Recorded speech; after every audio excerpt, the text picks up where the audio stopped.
On se retrouve avec vous, Marie-Thérèse Leblanc-Briot, comme on va le faire toute la semaine, dans le cadre de ce projet de loi sur la fin de vie qui revient à nouveau à l'Assemblée nationale. Hier, nous en arrivions à parler du choix qui pouvait être fait d'une sédation profonde et continue, dont on sait que l'issue est fatale, que l'issue est la mort. Il faut préciser les choses. La sédation profonde et continue peut être proposée à quelqu'un, effectivement, qui est en toute fin de vie et qui souffre de façon réfractaire. Qu'est-ce que ça veut dire, une souffrance réfractaire? Ça veut dire qu'on n'est pas arrivé à soulager cette souffrance. Et donc, comme je le disais hier, la priorité, elle est bien au soulagement de la souffrance.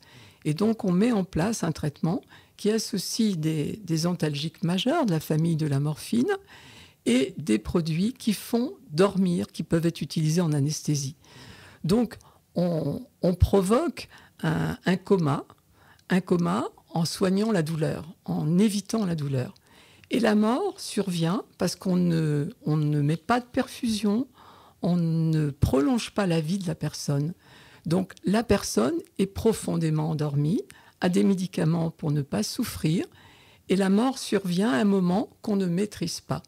Mais les produits utilisés ne provoquent pas la mort.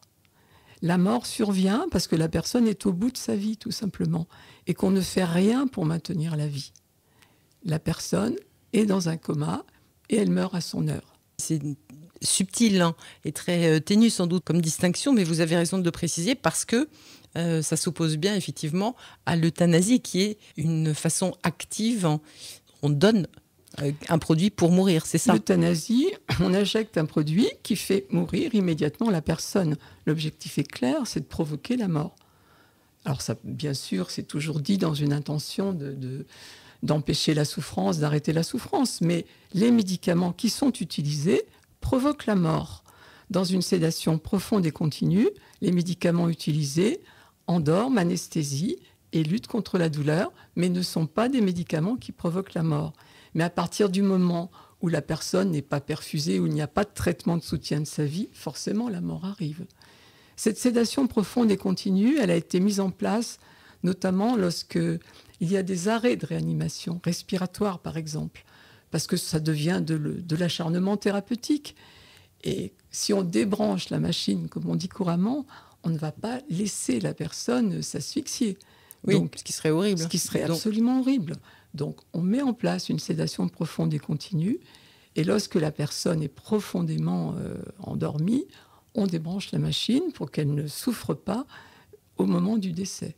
Donc ça, c'est une des indications de la sédation profonde et continue. D'autres, ça peut être par exemple aussi dans des maladies neurologiques. On a beaucoup parlé de la maladie de Charcot. Eh bien, lorsque les personnes sont en fin de vie, n'arrivent plus à s'alimenter, le demande, une sédation profonde et continue peut être mise en place. Alors là, Marie-Thérèse Leblanc-Briot, on a vu donc tout ça, ça concerne la souffrance physique. Mais comment est-ce qu'on peut s'occuper de la souffrance psychique, psychologique? C'est un tout, très souvent.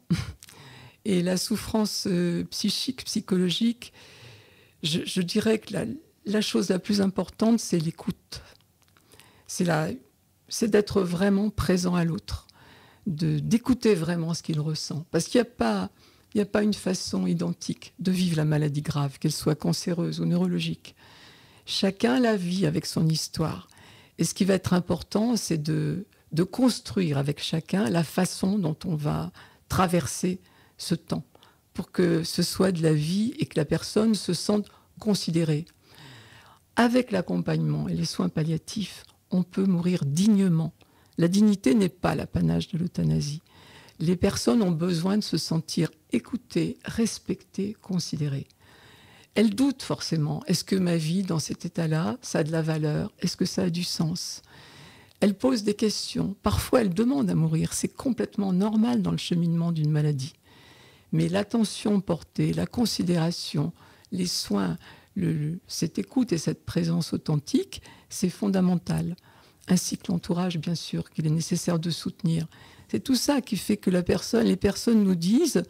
Quand j'étais bien portant, c'était très simple pour moi. Je me disais, le jour où ça ira mal, euthanasie, ce sera réglé. Et ils nous disent, maintenant que je suis malade, c'est beaucoup plus compliqué. Parce que qu'est-ce qui compte pour moi vraiment? Je me faisais une image de moi, de ma vie. Mais maintenant, qu'est-ce qui est essentiel pour moi? Et très souvent, ils se disent, ce qui est essentiel pour moi, c'est les liens avec mes proches, c'est ceux que j'aime. Et bien que j'ai perdu plein de capacités, j'ai pas envie de les quitter. Et c'est une question qu'ils nous posent. Est-ce qu'il vaut mieux que je meure? Est-ce que ma vie a du sens? Est-ce que ça vaut le coup que je continue ma vie comme ça? Il vous pose la question à vous, en tant que soignant, médecin, en tant que bénévole, en tant que soignant. Ouais. Et la réponse, la façon, on dit souvent que, par exemple, la dignité, c'est le regard de l'autre qui nous la renvoie.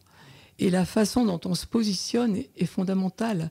J'ai le souvenir d'un monsieur de 94 ans. Pardon, la dignité, justement, ça sera peut-être l'approche qu'on prendra demain pour la suite de cette série consacrée à la fin de vie et à la façon dont elle est gérée par la société française. Merci beaucoup, Marie-Thérèse Leblanc-Briot. Très bien.